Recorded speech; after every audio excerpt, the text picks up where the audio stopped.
history of Marion. Archaeologists believe that people lived in present-day Marion as far back as 12,000 years ago.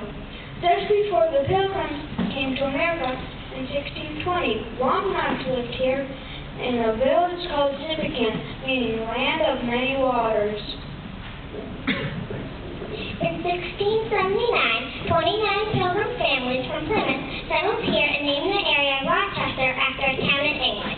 At that time, Rochester town included present-day Marion, Rochester, and Mattapoisett. By the early 1700s, many villages had formed as what now Marion Center. Because ships were the major form of transportation, 2 wharves, 2 shipyards, and 3 lighthouses were built. In 1784, whaling began and continued for 100 years. Many wealthy sea captains built large houses near the water in Sippican village. Many of these houses are still being lived in today.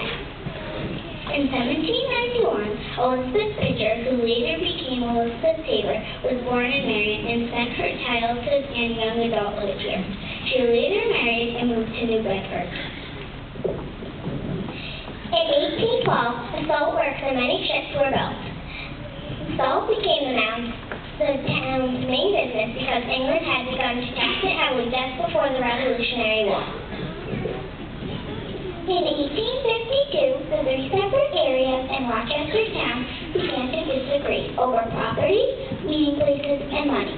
Sippican soon became a separate town and was renamed Marion, after General Francis Marion, who was a famous Revolutionary War hero. Also in 1852, the railroad was introduced, and vacationers discovered Marion. 2 large hotels, the Marion House and the Bayview House, were built. During the late 1800s, many rich and famous people came to visit Marion. Even 2 presidents, Grover Cleveland and Franklin Delano Roosevelt, spent summers here. In 1870, Elizabeth Tabor was 80 years old and very wealthy. She returned to Marion and began donating money and land to the town. The Elizabeth Tabor Library, Congregational Chapel, the Old Town Hall, the original Tabor Academy Building, Tabor Hall, and the Music Hall were all gifts from Elizabeth Tabor. In 1872, a ship called the Mary Celeste was found drifting in the Atlantic Ocean without her captain or crew aboard. The captain, Benjamin Biggs, and his family were from Marion. Although there are many theories of what happened, the mystery is never solved. Also in 1872, Tabor Academy opened. Students attended school in what is now Marion Town. In the early 1900s, Tabor Academy was going through difficult times, and Marion needed property for a public school. So the decision was made to turn Tabor's school building into a townhouse and relocate the school to be near the water. The Sippican School was later built on the land next to the townhouse in 1936.